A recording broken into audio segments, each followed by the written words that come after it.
il a fait demi-tour pour se rendre au stade du 28 septembre et s'enquérir de la réalité. Au carrefour de Donka, il trouve le général Ousmane Camara, dit Bafoué, de la CMIS et ses hommes. Il demande à Bafoué les raisons pour lesquelles ils sont à une telle distance pendant que des tirs sont entendus au stade du 28 septembre. Puis, sans comprendre le motif de leur retrait, le colonel fonce sur le stade du 28 septembre. Il descend devant le portail et progresse à pied où il rencontre dans la grande cour le commandant Toumba sans armes avec quelques leaders en progression vers la sortie. Continuant, il voit M. Selouda Diallo, M. Baouri et autres dans la cour du stade, entre le palais des sports et la grande sortie de la tribune. Pas sur la pelouse. Il échange deux mots avec Ella Selouda Diallo et entre-temps, à quelques mètres de là, c'est feu Jean-Marie Doré qui crie au secours colonel Tcheboro. Il demande au groupe de Selou de rester sur place dans le but de récupérer feu Jean-Marie Doré, gravement agressé par 2 bérets rouges. Dans sa progression vers feu Jean-Marie Doré, les 2 bérets rouges lui braquent l'arme de ne plus avancer d'un pas de plus.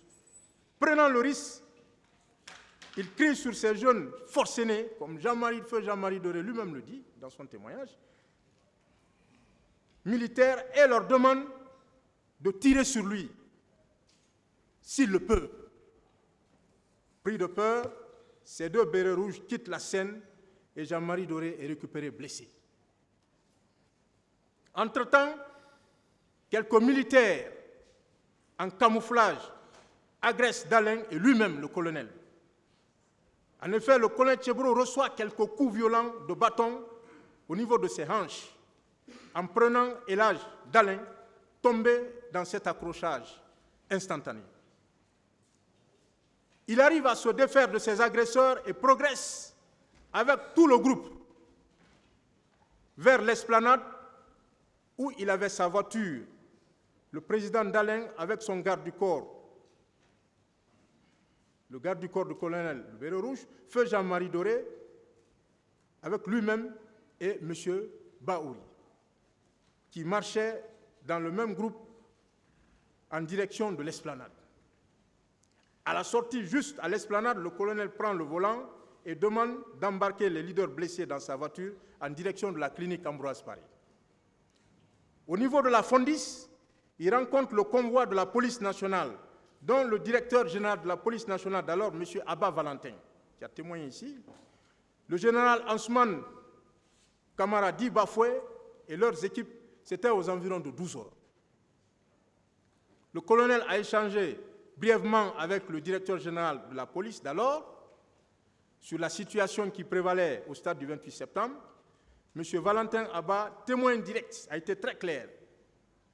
Puis, le colonel a continué à la clinique Ambroise Paré avec les blessés. À sa demande, la demande du colonel, le président de l'UFDG, Elhadj Selouda Diallo, a été reçu aux urgences pour les premiers soins. C'est dans ces circonstances, arrêté avec M. Baouri à côté de sa voiture, à la porte principale de la clinique, que le groupe de bérets rouges est arrivé au même moment que Toumba et certains leaders blessés à la clinique. Ils ont garé leur pick-up du côté opposé du bâtiment abritant la clinique Ambroise Paré. 2 jeunes militaires coiffés de bérets rouges se sont détachés, grenades à la main. Ils ont traversé et ont menacé de faire sauter la clinique si on ne sortait pas Elhadj Selouda Diallo de là. Immédiatement, le colonel Tcheboro a ordonné de ramener Elhadj Selouda Diallo dans son véhicule. Ce qui fut fait, et le colonel a pris la direction de la ville pour l'hôpital du camp Samori Touré, où il a donné des consignes particulières de prise en charge immédiate et qu'à part les médecins militaires, personne d'autre n'avait le droit de les voir. le colonel Tcheboro est resté jusqu'à ce qu'il soit rassuré par le médecin-chef adjoint, Dr Bangoura Saloum, que la vie de la cellule d'Alain Diallo et de M. Baouri et consorts n'était pas en danger. Il a quitté pour le camp Alpha Diallo afin de rendre compte au président Dadi sur le rôle qu'il a pu jouer ce jour. Informé de la situation, le président Dadis, ému, lui a aussitôt ordonné de repartir avec le Premier ministre Komara et le ministre Koutoubou Sano dans le but de ramener tous les leaders blessés à la clinique Pasteur et à ses frais. C'est ainsi que le colonel Tchebro, en compagnie du Premier ministre Komara et du Premier ministre Koutoubou, se sont rendus au dispensaire du PM3 et à l'hôpital militaire du camp Samori Touré, comme instruit. Et c'est comme ça que tous les leaders ont été admis à la clinique Pasteur sous la sécurité d'une équipe des services spéciaux jusqu'au retrait du dernier leader blessé. C'est ça, c'est ce qu'on appelle le rappel des faits. Tant qu'on ne réussit pas à progresser ainsi, personne ne sera condamné. Personne. Parce que chacun, s'il y a des rôles qui ont été joués, chacun a joué un rôle. Et individuellement, on n'apprend cela à personne. La responsabilité pénale est individuelle. Et lorsque je vous ai pratiqué, je le rappellerai tout à l'heure. Donc, le ministère public et les partis civils me diront, ah bon, ça ce sont vos faits à vous, hein? Mais oui, ce sont nos faits à nous. Oui, les partis civils ont certainement oublié le slogan selon lequel chacun a son 28 septembre, dont elle est à l'origine et qui devait inspirer le parquet. Oui, chaque accusé a son 28 septembre.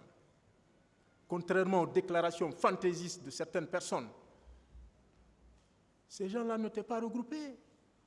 Ils n'ont jamais agi de concert. Ils ne se sont jamais retrouvés. Mais il ressort, Monsieur le Président, c'est très important, de l'exposé même du ministère public que tous les accusés doivent être libérés. Puisqu'on a assisté, vous voyez les vidéos, à une compilation de déclarations.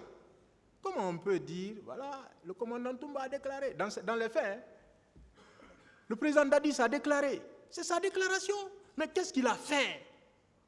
C'est lui qui déclare ce qu'il a fait. Toi, maintenant, qu'est-ce que tu conçois? Quel est le fait que tu conçois? Mais comment tu peux contester sa déclaration? Comme je viens de le dire là, mais c'est ce que le colonel a dit et ce que vous avez restitué.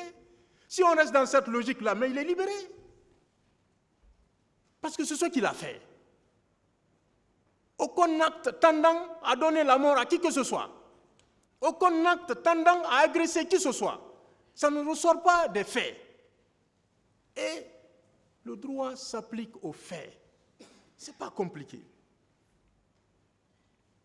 Donc, on assiste à une compilation de déclarations qui n'a aucun rapport avec l'argumentaire. Et les deux n'ont aucun rapport avec les peines proposées. Aucun rapport. Les circonstances de la commission des crimes font défaut. Une dénaturation à outrance en ce qui concerne le colonel Moussa Tcheboro Kamara.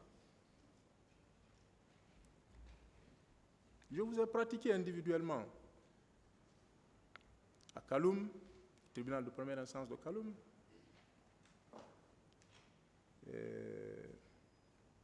à Mamou et tout récemment à Boké. Tribunal de première instance de Boké. Lorsque vous rappelez les faits, on a l'impression qu'on était présent. Et on voit une logique nette entre la narration et la discussion. Mais ici, c'est bancal. C'est tordu. Les faits n'ont rien à voir avec la discussion. La discussion n'a rien à voir avec les peines proposées. Qu'est-ce que vous voulez que ce tribunal fasse? Mais c'est de libérer ces gens. Il est constant que tous les accusés n'étaient pas ce jour au même endroit.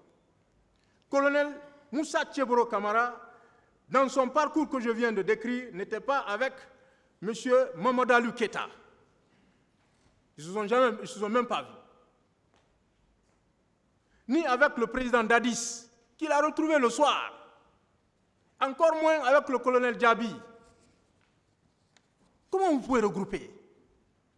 Pour la bonne règle, je dis bien pour la bonne règle, le parquet aurait dû exposer les faits individuellement et séparément, accusé par accusé, et dire ce que chacun a fait. Il a préféré, comme je l'ai dit tantôt, garder la logique des juges d'instruction, alors que ces juges-là ont failli. Le parquet lui-même le reconnaît. Quand le parquet dit, alors que la panique s'instaurait, les bérets rouges de la garde présidentielle et des miliciens en civil, lesquels miliciens? Les éléments de l'antidrogue de Tcheboro, les gendarmes de Tcheboro, les gendarmes, les policiers, les hommes d'un tel. Mais c'est assez évasif. C'est vague. Non, en matière pénale, ça ne marche pas. Ça encore, c'est le défaut de stratégie. Voilà. Tant que vous ne parvenez pas à circonscrire les faits, vous ne pouvez pas faire une bonne application de la loi. Voilà, c'est pourquoi ça a crié. On dit non, mais on ne comprend rien. Hein? Mais attends, qu'est-ce qui a été dit? Quelle est la preuve qui a été apportée? Rien. Réclusion criminelle à perpétuité tout de suite là? Non. Dans les débats, les réquisitions du ministère public et les plaidoiries des avocats des parties civiles, on a recensé beaucoup d'éléments. Des questions, parce que tout est parti de là. Colonel Tcheboro, pourquoi tu es parti au stade? Mais le général Baldé a été très clair ici. Mais c'est un ministre, c'est son programme. Il était interdit à qui d'aller au stade ce jour?